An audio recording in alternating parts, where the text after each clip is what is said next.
Rory McIlroy, 3 under 67. Rory, what have you seen from the course thus far this week? Yeah, obviously, at least for me, there's quite a scoring discrepancy from the front nine to the back nine.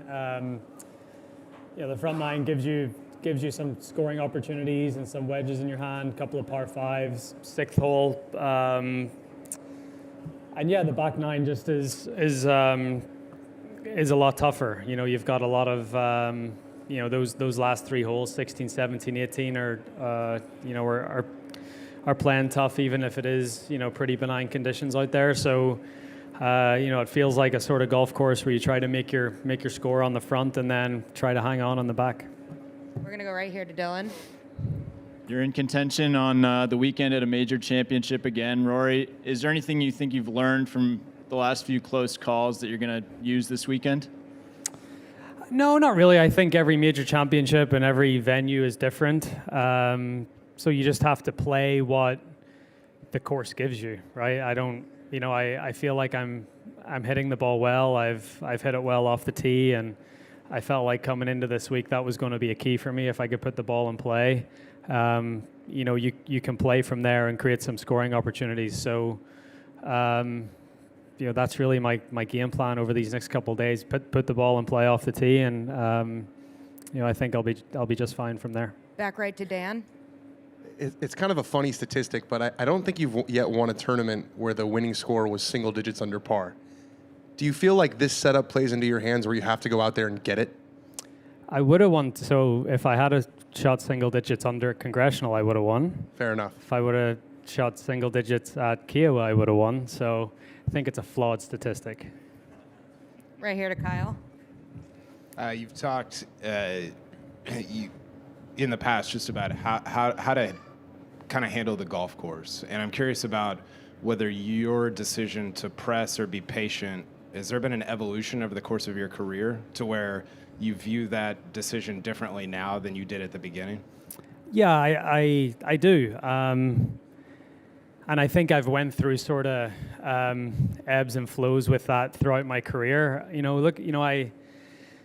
For whatever reason, I went onto YouTube a few weeks ago and was just looking back at like Hoylake in 2014 and specifically that. And I actually couldn't believe how many irons and 3-woods and stuff I was hitting off the tee. And it just sort of, I don't know, it set something off in my mind about like, you know how to do this. You know how to play smart. You don't have to take driver all the time. Yes, it's a big weapon. It's a big advantage. But, I keep saying I've got more weapons in my arsenal, I feel now, than I did back then. So, I may as well use them and play to them. And but yeah, I've went through periods over the last few years where I haven't been patient enough, and I've taken on too much. And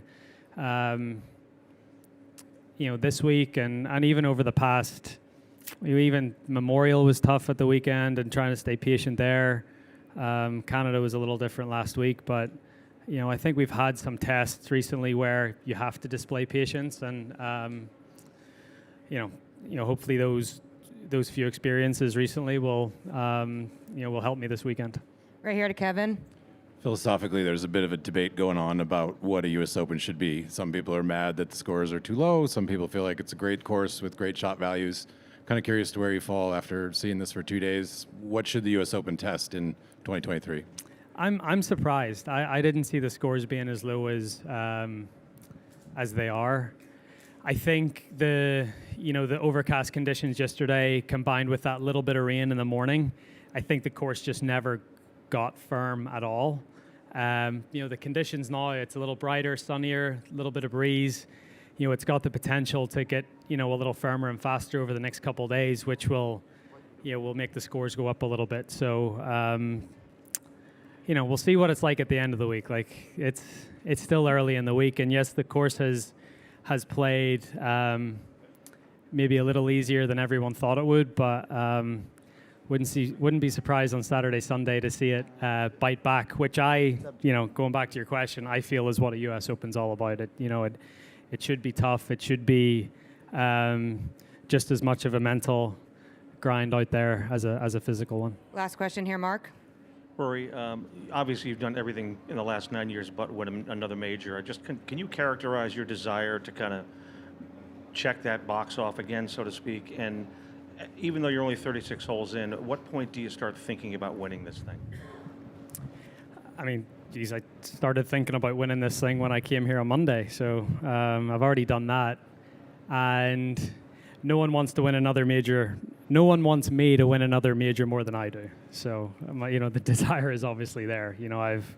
I've been trying, and I've come close over the past 9 years or whatever it is, and I keep coming back. I feel like I've showed a lot of resilience in my career, a lot of ups and downs, and I keep coming back. And whether that means that I get rewarded or I get punched in the gut or whatever it is, I'll always keep coming back. Rory, thanks for your time. Good playing. Thank you.